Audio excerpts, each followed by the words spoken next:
지난 시간에 축복을 받아서 시작한 이 야벳의 자손 5절 보니까 야벳의 자손은 변두리로 밀려나서 바닷가에 거주를 하게 됐어요. 영토도 아니고 그냥 바닷가에 거주를 해서 바닷가에서 생계를 유지하게 됐고, 셈의 자손도 마찬가지죠. 축복을 받아서 시작한 이 셈의 자손도 산지 쪽으로 밀려가서 살고, 그 중심 알짜배기, 중동의 그 정말 알짜배기, 그 나일강 주변으로 티그리스강, 이 모든 정말 알짜배기 그 중심 지역에는 저주를 받았던 누가요? 함의 자손들이 중심부에 자리를 잡고 아주 왕성하게 성장해 갔다고 그랬습니다. 그래서 지난 시간에 그 함의 자손 중에서 함이 가장 자랑스럽게 여기는 이 가나안의 후손들에 대해서 살펴봤고, 오늘은 19절 이 가나안의 제국 영토에 대해서 말씀을 이제 드리려고 그래요. 자, 19절 보십시오. 가나안의 경계는 어디에서부터요? 시돈에서부터 그라를 지나서 어디까지요? 가사까지, 블레셋 전 지역을 포함합니다. 그리고 또 소돔과 고무라와 아드마와 스보임까지, 가나안의 최남단에 이르기까지, 이 스보임을 지나서 어디까지요? 라사까지, 아주 사해 동쪽까지 쭉쭉 뻗어나가요, 이 함의 자손들이. 그리고 정말 얼마나 이 왕성하게 성장해 가는지 정말 입이 벌어져서 이게 담을 수가 없어요. 얼마나 이 자손들이 번성을 해 가는지요. 그리고 이 가나안의 경계라고 하는 것은 영토를 말하는 거죠. 국경을 말하는 거지요. 셈과 야벳은 거주예요. 경계가 없어요. 그냥 변두리 지역에 흩어져서 그냥 거주하고 있을 뿐이에요. 그런데 함의 자손은 경계라는 이 가나안의 경계를 정확하게 국경을 소개하고 있어요. 아주 국방이 튼튼한 그런 나라를, 가나안의 영역은 가나안의 영토다라고 하는 것을 확실하게 밝히는 아주 고대 국가로서의 손색이 없는 그런 면모를 이 가나안 자손들은 확보를 합니다. 지금 현대 이 21세기까지 유대인들이 흠모하는 제국은 다윗의 제국이에요. 다윗의 제국만큼 이스라엘이 좀 번창했으면 좋겠다, 그런 나라가 됐으면 좋겠다, 얼마나 좋아했으면 그들의 국기에다가 다윗의 별을 달아놨잖아요. 그죠? 예, 정말 다윗의 제국을 이 유대인들은 흠모하고 사모합니다. 그런데요, 이 가나안의 제국에 다윗의 제국을 비하면 아무것도 아니에요. 가나안의 제국이 훨씬 더 커요. 다윗의 제국보다 훨씬 더 찬란하고 더 큽니다. 더 대단해요. 또 니무롯의 이 왕국에 비교를 한다면 그 다윗의 제국은 미국과 지금 북한 정도의 비교, 그보다 안 될 거예요. 그 당시에 이 니무롯이 세운 그 바벨에 세운 이 바벨론의 그 부귀 영화, 그 찬란함, 이걸 어디에다가 견주겠어요? 다윗의 그 제국, 주먹만한 제국에다가 어디 견주겠습니까? 비교가 안 될 정도로 함의 자손은 엄청나게 찬란하게 번성을 했습니다. 도대체 하나님이 말씀하시는 이 창대의 축복이라고 하는 게 무엇을 의미하느냐는 거예요.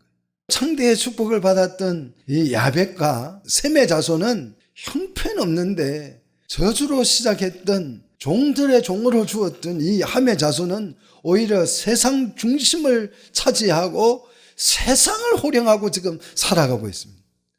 그렇다고 하면 이 창대함, 하나님이 창대의 축복이라고 하는 그것이 뭔지 우리는 다시 한 번 더 생각해 보는 시간이 돼야 될 줄로 믿습니다. 자, 그래서 20절을 보시면 이렇게 이제 가나안 자손을 다 소개하고 나서 20절에 이들은 누구의 자손이라고 합니까? 함의 자손이다. 이것이 바로 하나님이 저주했다라고 하는 함의 자손이다. 그런데 너무 찬란하다는 거예요. 너무 찬란해. 그래서 이 함의 자손은 각기 족속과 언어와 지방과 나라대로 이루어져 갔습니다. 저주로 시작된 함의 자손의 모습, 성경에서 말하는 이 저주가 단순히 물질적인 거, 경제적인 그런 어려움을 말하는 것인가? 그런 것이 아니라는 것을 우리는 이 시간에 기억해 둘 필요가 있습니다. 또 하나님이 말하는 그 창대함이라고 하는 축복도 마찬가지예요. 하나님 창대케 하신다. 아, 그러면 내가 돈을 많이 벌란갑다. 이렇게 여러분 착각에 빠지지 않기를 축복합니다. 그래서 성경이 말하는 축복과 저주가 뭔지 여러분이 그걸 정확하게 알아야 하나님에게 축복을 요구할 수 있는 거예요. 그리고 축복을 받아도 감사할 수 있는 것이고, 어떤 때는 저주를 받았는데 그게 저주인지도 모르고 하나님이 이렇게 좋은 걸 주셨어요. 감사합니다. 이런 사람도 생길 수가 있는 거예요. 축복과 저주를 여러분 가짜와 진짜를 구분하시기를 주의 이름으로 축복합니다. 장사 잘 돼 가지고 막 돈이 많이 들어와요. 근데 그게 다 위조 지폐예요. 그럼 낭패잖아요. 나는 축복을 받았다고 받았는데 보니까 그게 저주였어요. 그럼 곤란하잖아요. 그죠? 그래서 축복과 저주가 뭔지를 알고 여러분 달라하셔야 돼요. 그걸 구분해서 달라하셔야 되는 것입니다. 그럼 저주라고 하는 게 뭐냐? 대단한 성공을 거두고 있는 이 함의 자손들은 아브라함 때 와서 비로소 그들이 이게 저주 아래에 있는 거구나 하는 것을 깨닫게 되는 거지요. 자, 함이 그렇게 자랑스러워하는 이 가나안 자손을 보십시오. 가나안 자손을 보시면 가나안의 이 자손은 그들의 삶의 터전을 어디에 닦았습니까? 19절 보니까 가나안의 경계는 어디다? 시돈 또 그랄 또 소돔과 고무라. 여기가 중심이 되는 거죠. 소돔과 고무라가 이 중심이 됐는데 아브라함 때 와서 보니까 신할 왕들이 와서, 신할 왕은 누구예요? 니므롯의 후손들이지요. 그러니까 함의 자손들이에요. 그 신할 왕들이 와서 이들을 다 어떻게 해요? 잡아서 종으로 끌고 노예로 끌고 가요. 종들의 종이 되는 거예요. 끌고 가요. 그런데 누가 구해줍니까? 그것을 누가 구해줘요? 셈의 후손이 누가요? 아브라함이 318명 데리고 가서 그걸 구해오잖아요. 구해오니까 막 이 소돔 고모라 왕이 박수치면서 막 할렐루야 환영을 하면서 전리품은 다 가십시오. 아브라함 선지자님 전리품은 당신이 다 취하십시오. 아브라함에게 그러잖아요. 이제 뒤에 가서 배우겠지만. 그러니까 아브라함이 뭐라고 말합니까? 나는 당신들의 전리품 갖기를 원치 않는다. 나는 내 조카만 데리고 가겠다. 그렇게 말하잖아요.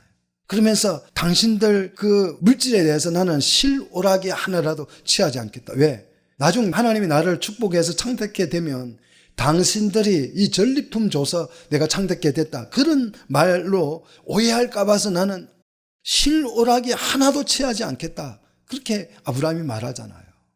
이 함의 자손, 함이 그렇게 자랑스러워하는 가나안이 엄청난 다윗의 제국을 능가하는 그런 제국을 가나안에다가 수립을 했는데 이 나라가 신할 왕들에 의해서 초토화가 됐어요. 부인도 뺏기고 자식도 뺏기고 모든 전토를 다 빼앗긴 것이에요. 그때 이 가나안 자손은 뭐 해야 돼요? 회개해야 되는 거예요. 말씀으로 돌아와야 되는 거예요. 근데 안 돌아와요. 그래서 소돔과 고모라가 회개하지 않으니까 하나님이 어떻게 했어요? 하늘에서 유황불이 내려서 소돔 고모라 성 자체가 지구상에 없어져 버려요. 지금까지도 그 나라는 복원이 되지 않아요. 이것이 뭐예요? 이게 저주예요. 그냥 막 우선 잘 된다, 우선 번성하다, 우선 찬란하다. 찬란하기로 하면 중세 교회만큼 찬란한 교회 역사가 있어요. 지금 현대 교회가 아무리 멋있어도요, 중세 교회 그 예배당 그 이용을 따라갈 수가 없어요. 베드로 성당 한번 가서 보십시오. 기가 막혀요. 대단한 한국의 동양에서 세계에서 제일 큰 교회 세웠다고 막 큰 소리 치지만요. 그런 중세교회 그 벽에 그려놓은 그림 하나 값만 또 안 되는 교회 세워놓고 큰 소리 치는 거예요. 엄청난 그게 축복이 아니라는 걸 우리가 알아야 돼요. 함의 자손이 아무리 세계를 정복하는 그런 모습으로 찬란하게 성장했다고 해도 그것이요 축복이 아니라는 걸 우리는 아셔야 합니다. 그 외에 이 함의 자손들 소돔 고모라 외에 그 가나안 족속들은 어떻게 됩니까? 나중에 여호수아 때 그들이 멸절되잖아요. 그래서 20절 보시면 함의 자손은 번창은 했지만 결국 여호수아서에 가보면 어떻게 돼요? 다 멸절되는 것이에요. 자, 그럼 축복이 뭐고 저주가 뭐냐 하는 거예요. 축복은 어렵더라도 하나님의 말씀을 따라가는 삶이에요. 힘들고 고달프고 어렵더라도 하나님의 말씀을 따르는 것이 뭐다? 축복이에요.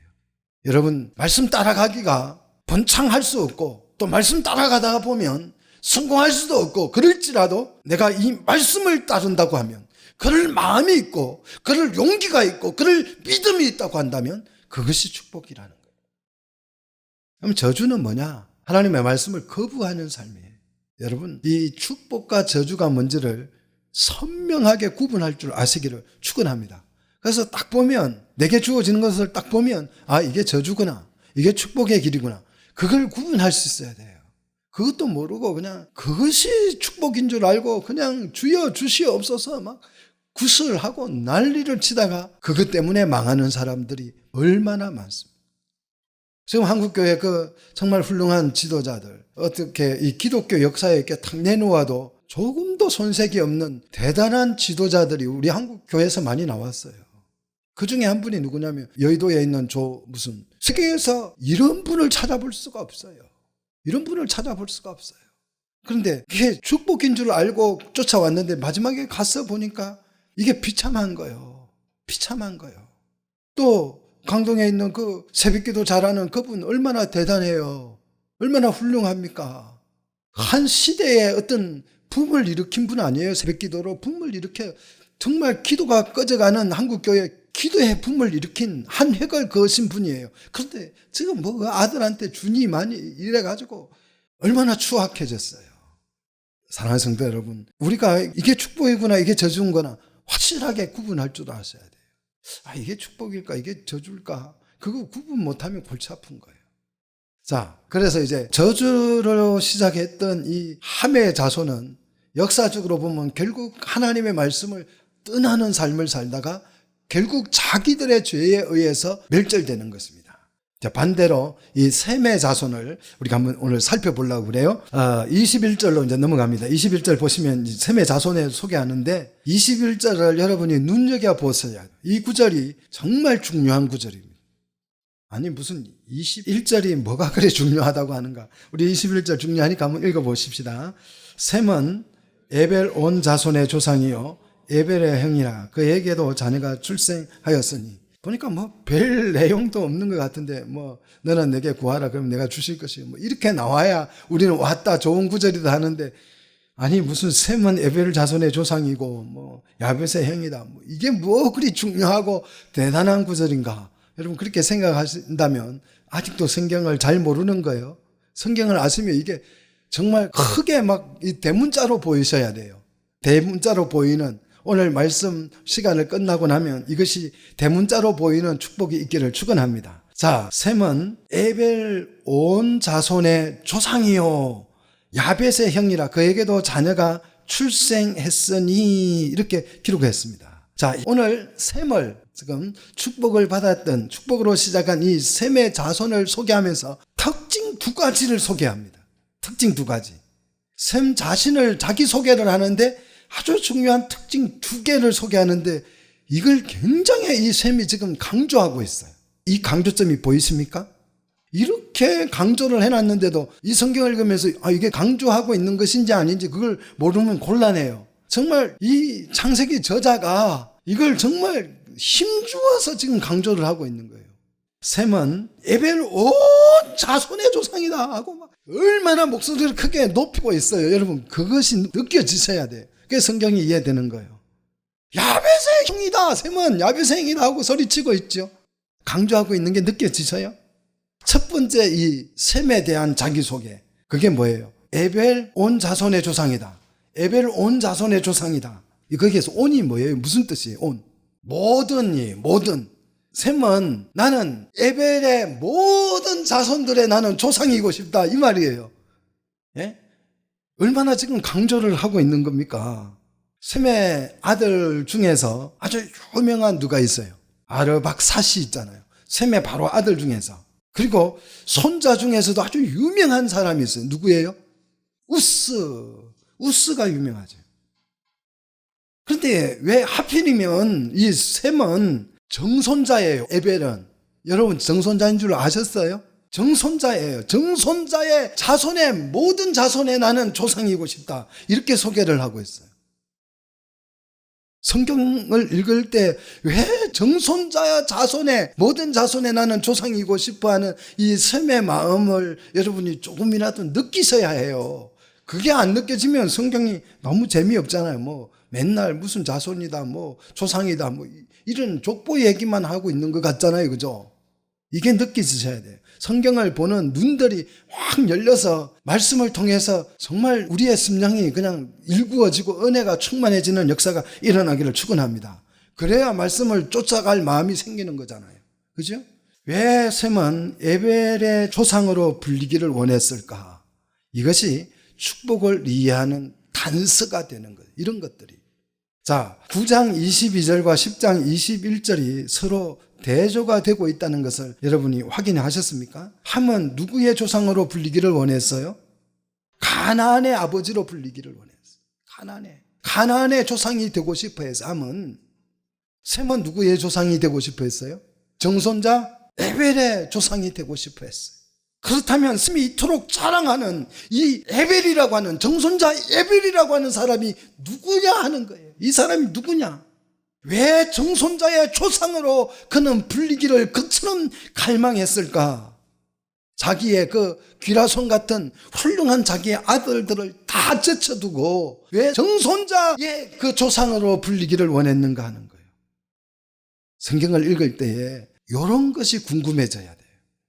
그래야 말씀이 뭘 원하는지를 우리가 이해할 수 있는 것입니다. 혹시 이런 게 궁금해지신 분 있어요? 좀 관심을 가지고 읽어보십시오. 이게 궁금해질 수밖에 없어요. 그냥 성경을 읽을 때 우리 성도들이 성경을 어떻게 읽냐고 하면 앞뒤 안 가리고 그냥 잘 읽어요. 더 기막힌 거는 저도 그럴 때가 있어요. 속독한다 그래. 속독 그냥 입에다가 오토바이를 달아놓은 것처럼 그냥 냅다 읽어가지고 3박 4일 만에 한 번 성경을 읽어버리고 아무 가치가 없어요. 물론 안 읽는 것보다 그것이 훨씬 낫습니다. 그렇게라도 여러분 읽으시는 게 좋습니다. 하지만 성경은 정말 이것이 무슨 뜻인가, 이 말씀이 무슨 말씀인가 이해를 해가면서 읽어서야 하나님의 말씀에 빠질 수 있고 그 말씀을 쫓아갈 수 있고 그것이 축복의 삶이라는 것을 이해하게 되는 것입니다. 자, 여기에 기막힌 하나님의 은혜가 담겨 있습니다. 그 당시 세상은 누가 주도해요? 함의 자손 니므롯이 세상을 다 끌머쥐고 통치하고 있습니다. 하지만 겉으로 볼 때는 니므롯이 세상을 통치하는 것 같지만 그 내면에는 뭐가요? 역사의 주인이신 하나님이 이 역사를 끌어가고 있다는 것을 여러분이 오늘 말씀을 통해서 보게 될 줄로 믿습니다. 이 에벨 자손을 통해서 그것을 충분히 느끼게 될 줄로 믿습니다. 자, 이 에벨이라고 하는 것은 무슨 뜻이냐면 저쪽 너머 지역이라는 뜻이에요. 저쪽 너머 지역이라고 하는 뜻인데 직설적으로 표현하면 강을 건너온 자라는 의미예요. 강을 건너온 자. 이 강을 건너온 자라고 하면 누가 연상이 됩니까? 모세는 바다를 건너온 사람이고 강을 건너온 자라고 하면 아브라함이 여러분 연상이 되셔야 돼요. 아브라함이 유프라테스 강을 건너서 왔기 때문에 이 아브라함에게 붙여진 별명이 뭐예요? 히브리라는 말이에요. 히브리 사람. 지금도 히브리인이라 그러잖아요. 유대인들은 자신들이 히브리인으로 불리기를 원합니다. 유대인이 아니고 우리는 히브리인이기를 원해요. 바울도 나는 히브리인 중에 히브리인이다. 그걸 아주 힘주어서 강조를 했어요. 그렇게 자랑스러워했어요. 근데 이 히브리라고 하는 말이 에벨이라는 말이에요. 에벨. 그래서 아브라함이 유프라테스 강을 건너서 왔을 때 사람들이 저 사람은 히브리 사람이다. 강을 건너온 사람이다. 히브리 사람이다. 강 건너온 사람이다. 이렇게 부른 거예요. 저쪽 지역에서 온 사람이다. 이렇게 부른 거예요. 마치 우리 예수 믿는 사람들을 그리스도인이다.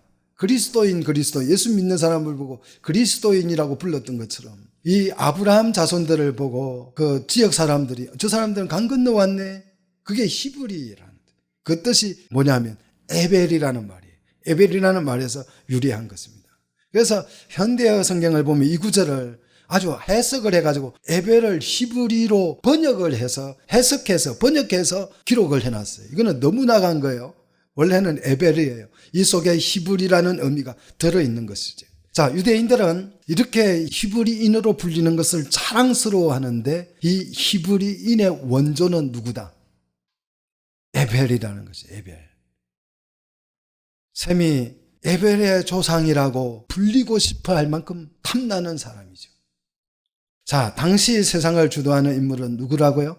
네, 니므롯이에요. 어떻게 해서라도 니무롯에게 붙어 있어야 뭐가 떨어져요?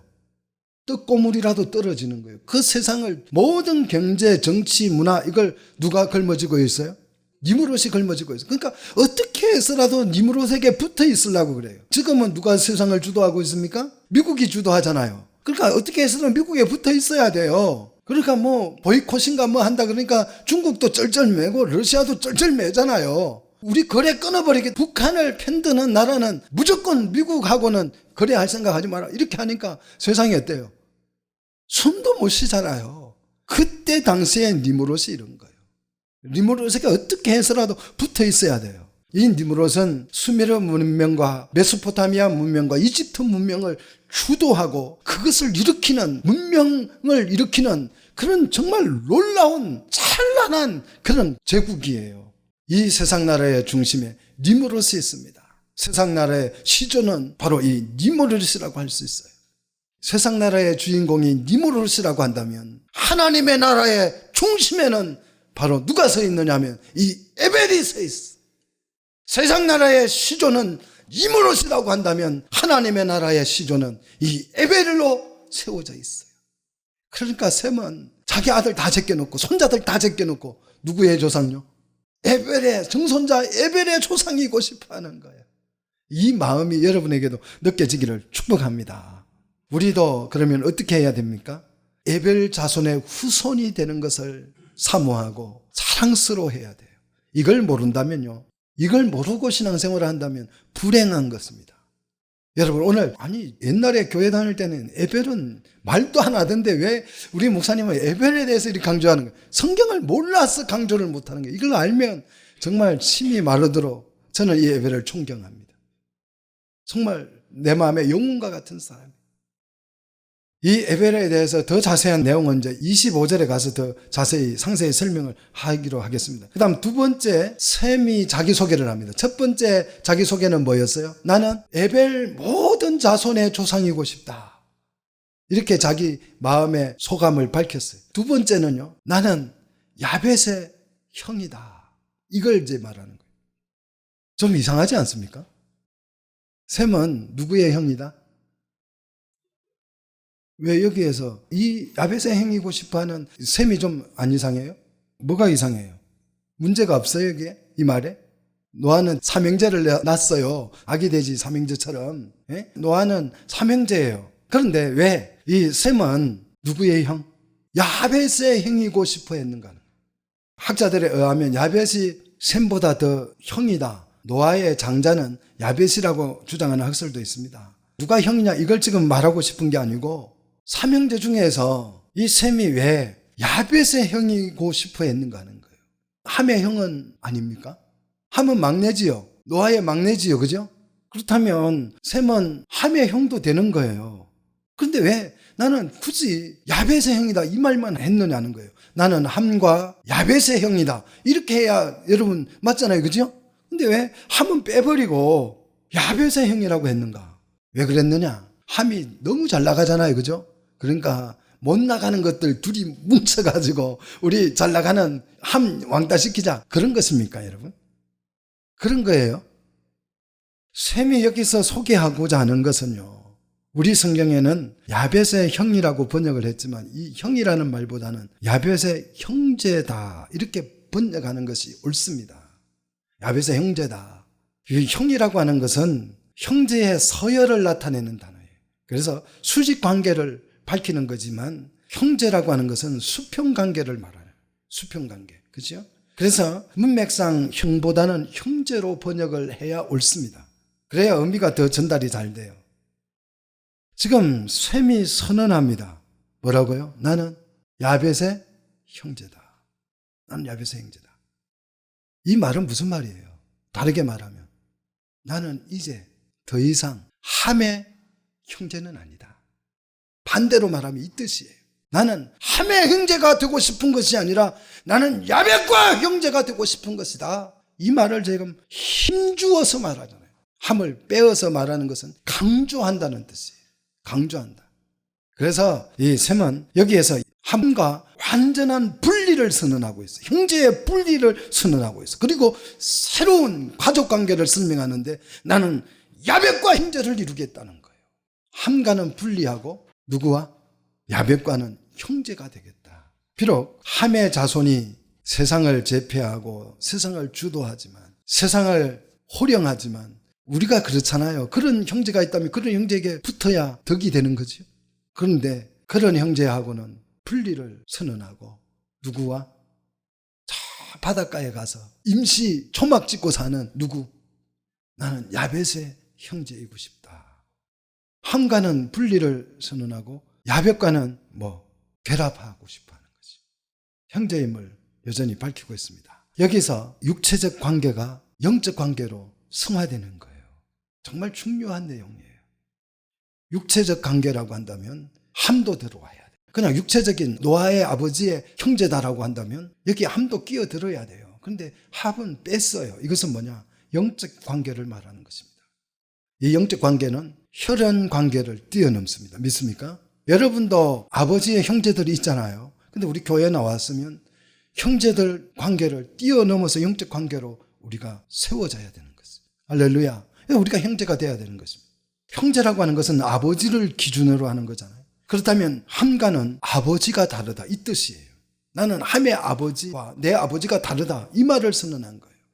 형제란 한 아버지 하나님을 염두에 두고 붙여진 그 가족 호칭인데 셈이 야벳의 형제로 선언할 때에 이 아버지는 누구일까요? 하나님이. 그래서 영적인 관계로 승화된 것이에요. 성경은 더 나아가서 시편 22편 2절을 보시면 형제와 혈중을 동일시시키고 있습니다.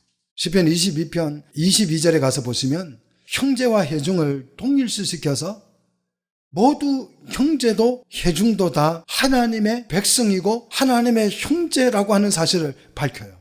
그래서 이웃 사랑의 개념이 여기에서 출발하는, 여기에서 나오는 거예요.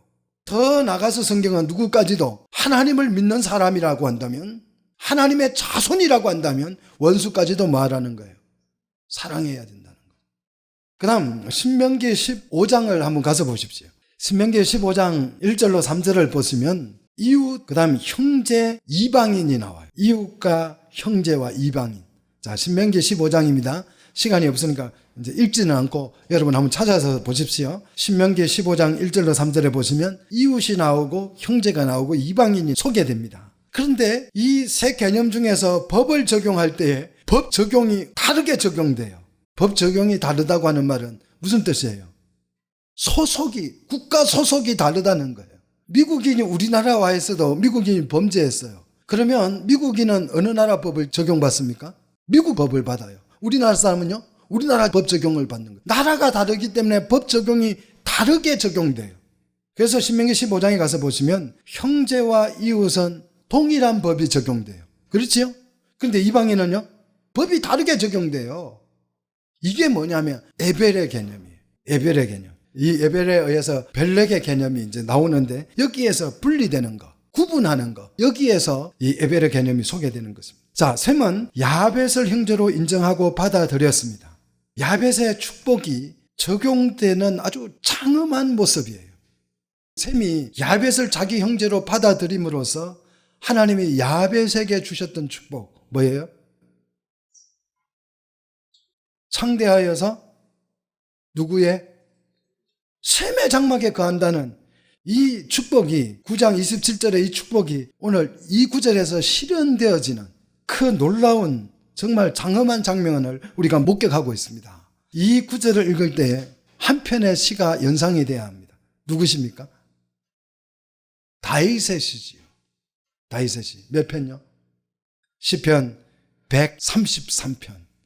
133편. 이 시편 133편 뜻도 모르고 여러분 그걸 읽으면 안 돼요. 뜻을 알고 이런 배경에서 그 뜻이 이해돼야 정말 말씀이 막 살아서 내 속에 들어와서 막 격동하는 거예요. 자, 시편 133편 1절을 보십시오. 다윗이 탄성을 지르잖아요. 소리쳐 외치잖아요. 뭐라고요? 보라 하고 소리치는 게 한번 말하는 거예요. 한번 주목해 보라는 것입니다. 뭘 보라는 것입니까? 형제가 연합하여, 형제가 연합함이 아니 형제가 연합하는 것이 뭐가 그리 대단해. 당연히 형제가 연합하는 거 아니에요? 함을 떠나서 함을 등지고 세상을 주도하는 함을 등지고 저 바닷가에 기거하고 있는 누구와? 야벳과 형제를 이루는 이 연합함이 그 뜻이죠. 연합이라고 하는 것은 하나됨, 결합됨, 한 몸 그런 뜻이죠. 한 몸이 되는 거. 이걸 우리는 신약에서는 뭐라고 불러요? 한 몸이 되는 거. 형제와 한 몸이 되는 거. 연합해서 한 몸이 되는 걸 뭐라고 불러요? 교회라고 부르잖아요. 그러니까 교회가 여러분 보이셔야 돼요.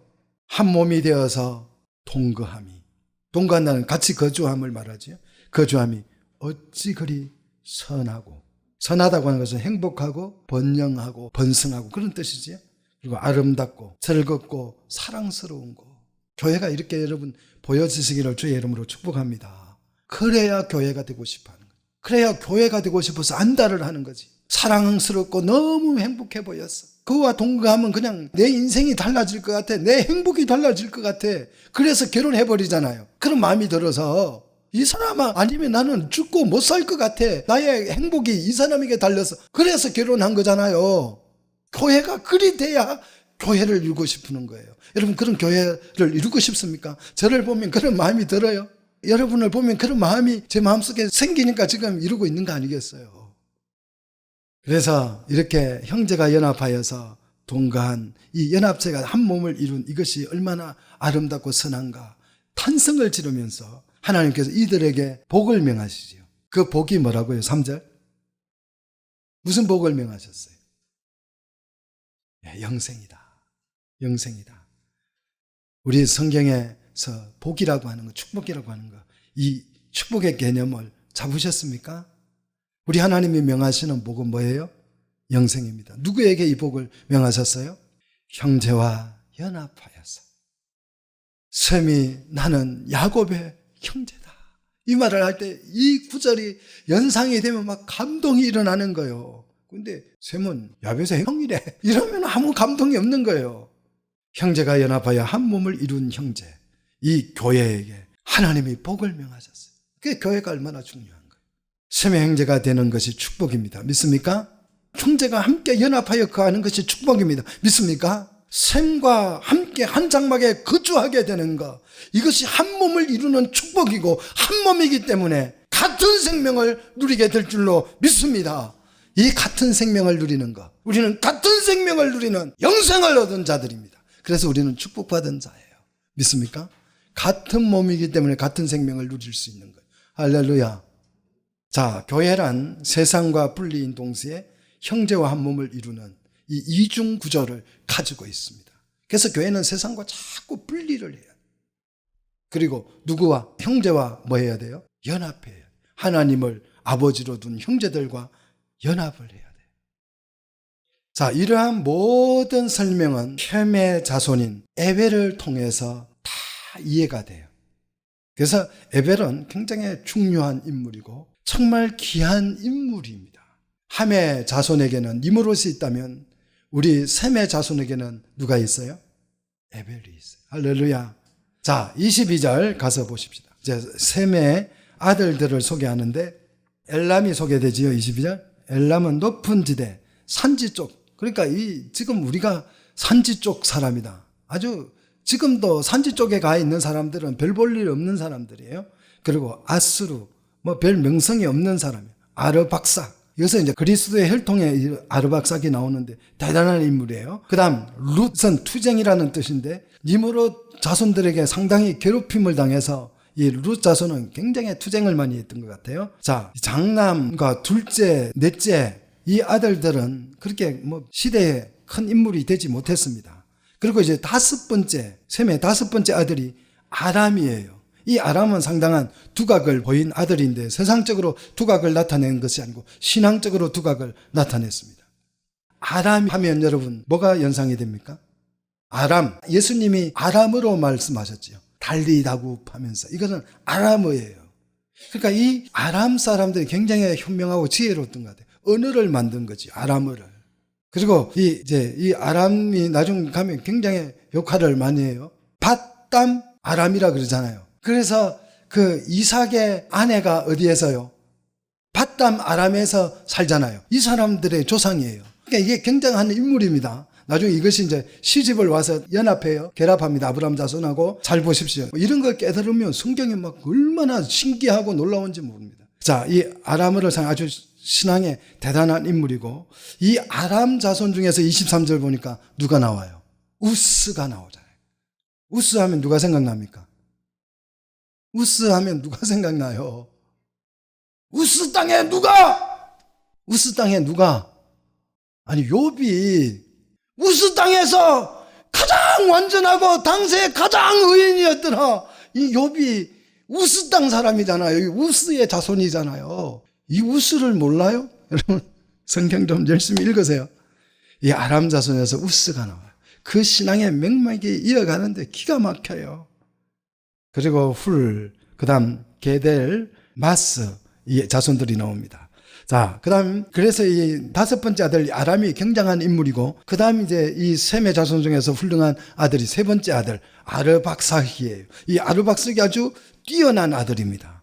셈이 가장 자랑스러워하는 아들 중에 한 아들이 바로 이 아르박삭입니다. 자, 24절을 보십시오. 24절을 보시면 아르박삭은 누구를 낳습니까?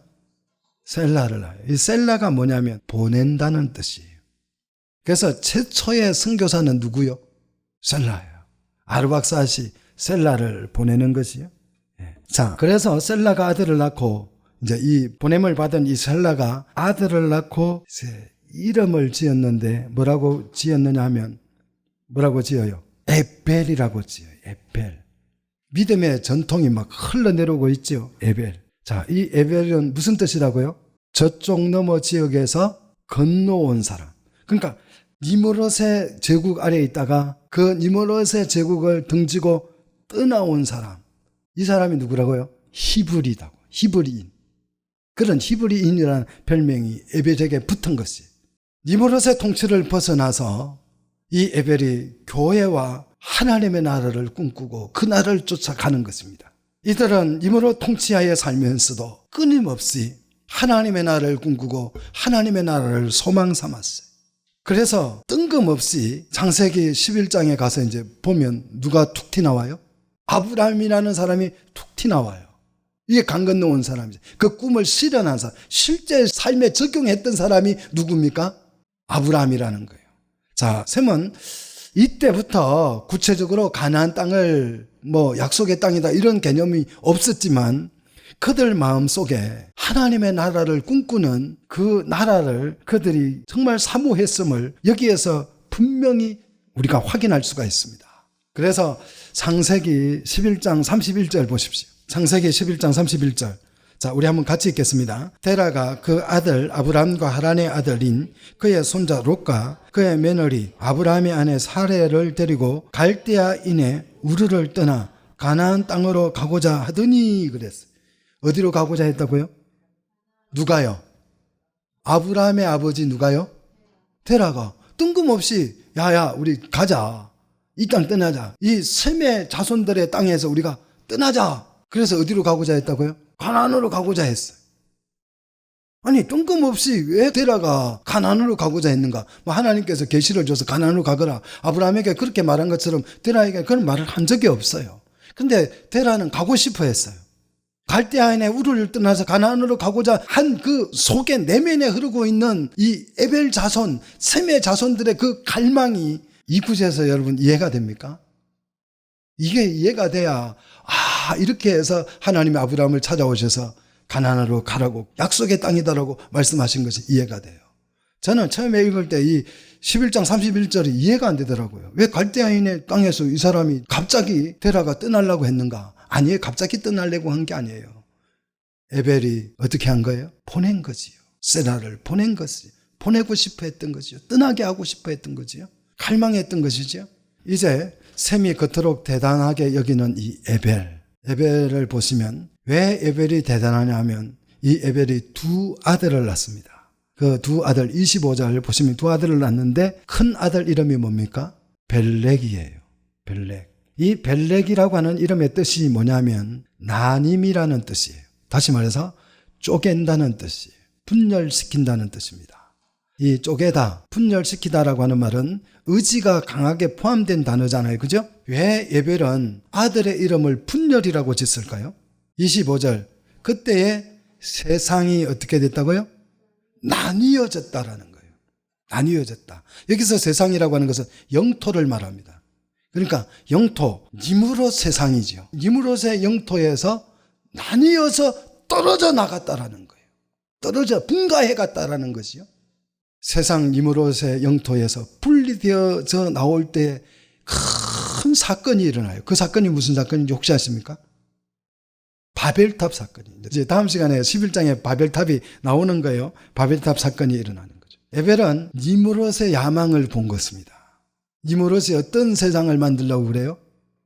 우리끼리 하나님을 벗어나서 우리끼리 이 땅에다가 큰 성을 지어서 어떤 홍수가 와도 멸망하지 아니할 세상 나라를 세우자. 니무롯이 그렇게 외친 거예요. 그리고 사람들을 모아서 뭘 합니까? 바벨탑을 쌓기 시작해요. 바벨성을 쌓기 시작하는 거예요.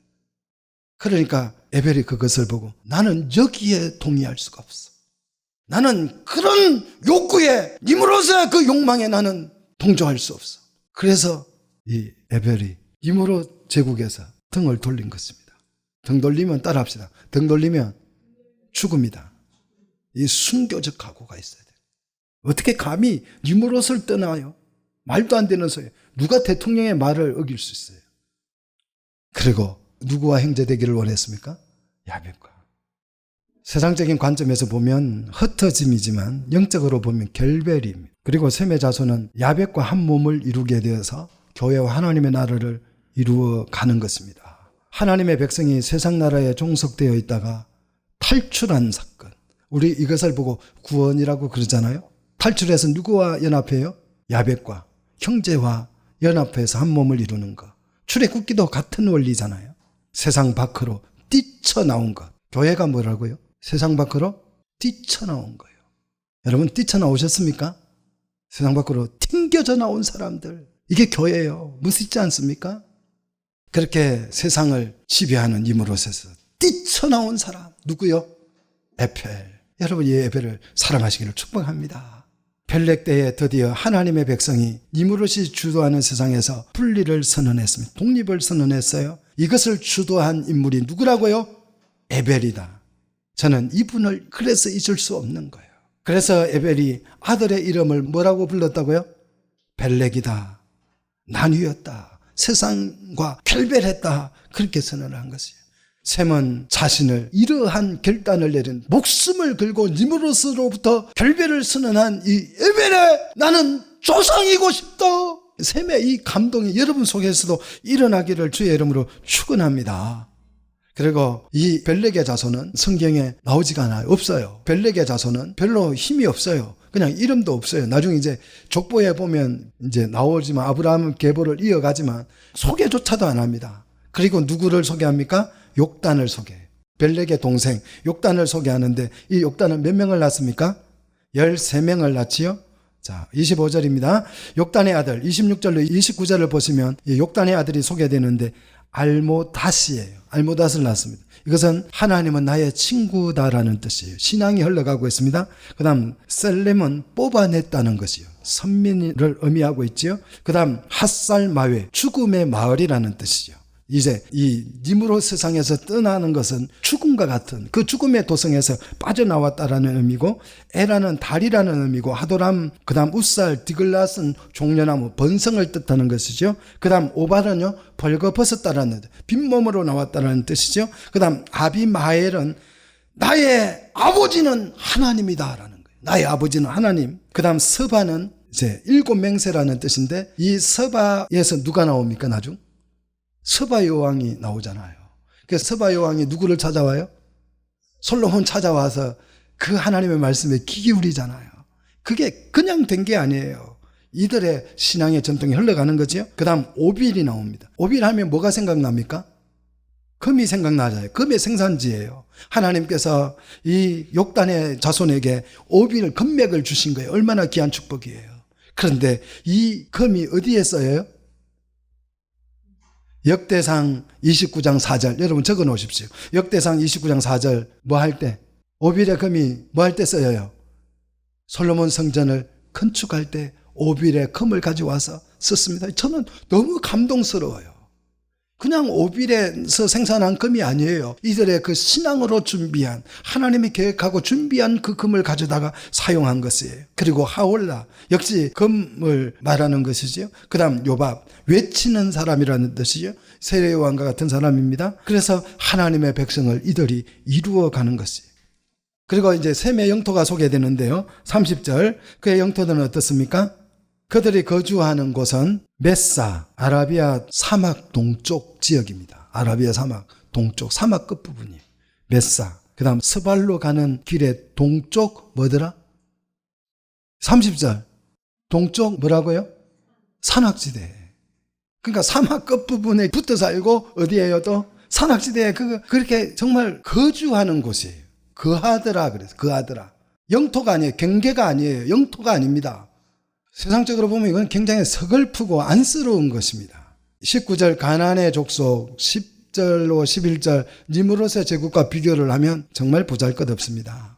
31절 보십시오. 이들은 셈의 자손이 그 족속과 언어와 지방과 나라 여기서 나라라고 했는데 고이 민족입니다. 그냥 부족이다. 부족대로 그냥 모였다 이 뜻이에요. 그 다음 10절 보십시오. 10절은 니므롯의 나라는 할 때 이 마므리카 이 제국이라는 뜻이에요. 거대한 제국. 그런데 이 셈의 자손은 그냥 거주 개념이, 영토 개념이 아니고 정말 비교하면 정말 너무 부족해 보이는 그 셈의 후손들입니다.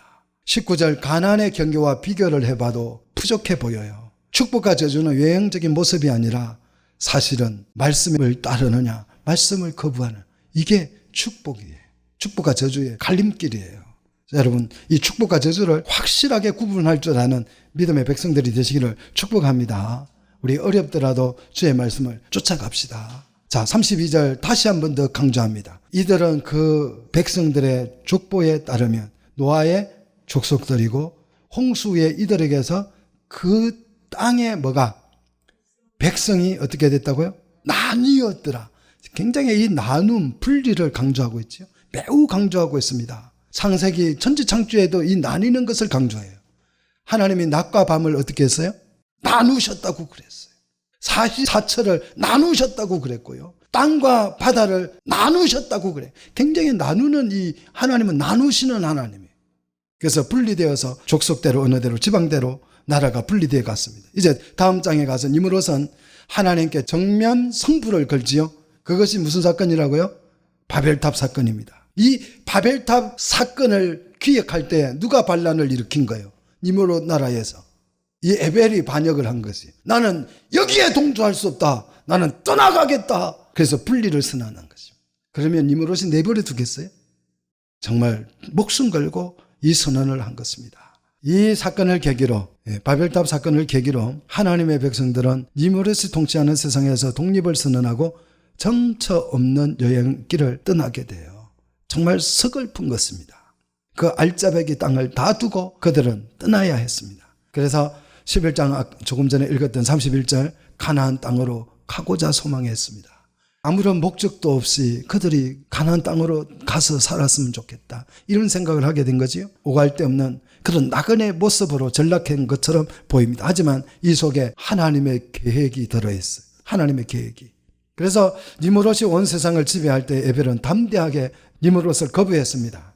에벨과 바벨이 충돌을 한 것이에요. 사랑하는 성도 여러분, 에벨과 바벨이 충돌할 때 여러분은 어디에 속하겠습니까? 바벨을 떠났어. 바벨에서 튕겨져 뛰쳐나와서 에벨이 되겠습니까? 바벨에 그대로 머물러 있겠습니까?